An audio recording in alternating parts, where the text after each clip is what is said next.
سجان پور میں ایک خان صاحب تھے۔ ان کی بیوی نہایت حسین و جمیل تھیں۔ خان صاحب اکثر سفر میں ہوتے تو ان کی بیوی خط لکھوانے کے لیے مسجد کے مولوی صاحب کو بلا لیتی۔ وہ ہمیشہ پردہ میں رہ کر ہی لکھواتی اور مولوی صاحب کو کوئی ڈش وغیرہ کھلوا کر واپس بھیج دیتی۔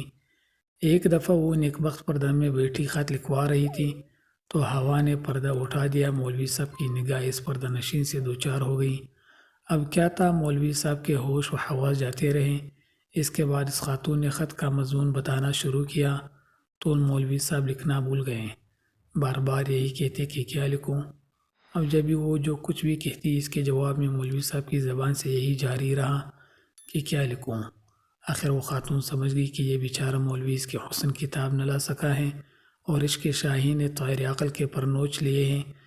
اس نے اپنی کنیز کو اشارہ کیا کہ مولوی صاحب کو جلدی سے مسجد میں پہنچا دیں۔ کنیز مولوی صاحب کو مسجد میں چھوڑ گئی۔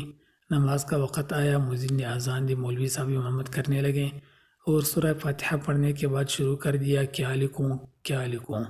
لوگوں نے سوچا مولوی صاحب پر شاید پاگل پن کا دورہ پڑا ہے۔ کسی نے حکیم کو بلایا، کوئی شربت سندل لے کر مولوی صاحب کی خدمت میں لگ گیا۔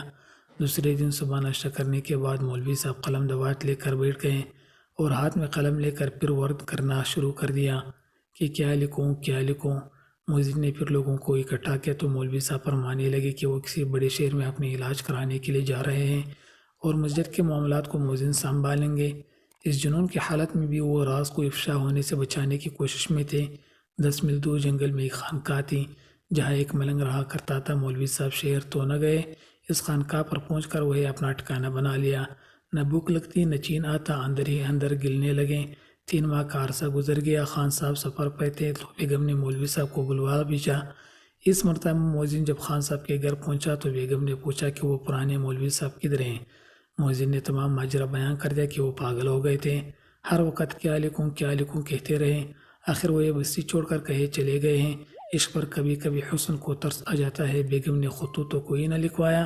مؤذن کو باری رقم دے کر کہا کہ آپ جائیں اور مولوی صاحب کو ڈھونڈ کر بتایا کہ کہاں ہے۔ مؤذن کو کچھ شک ہوا کہ معاملہ کچھ اور ہی ہے۔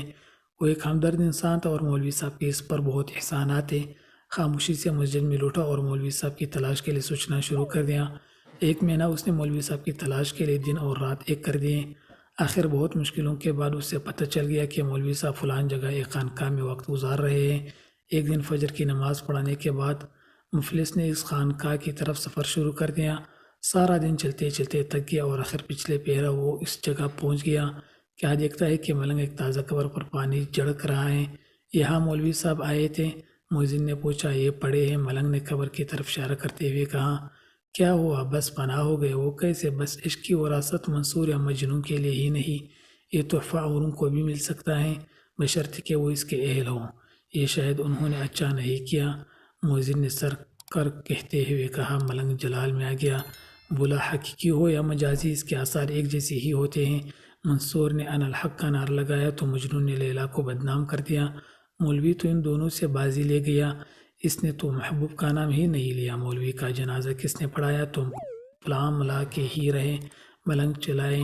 اے مولوی صاحب کا جنازہ لوگوں نے نہیں پڑھایا؟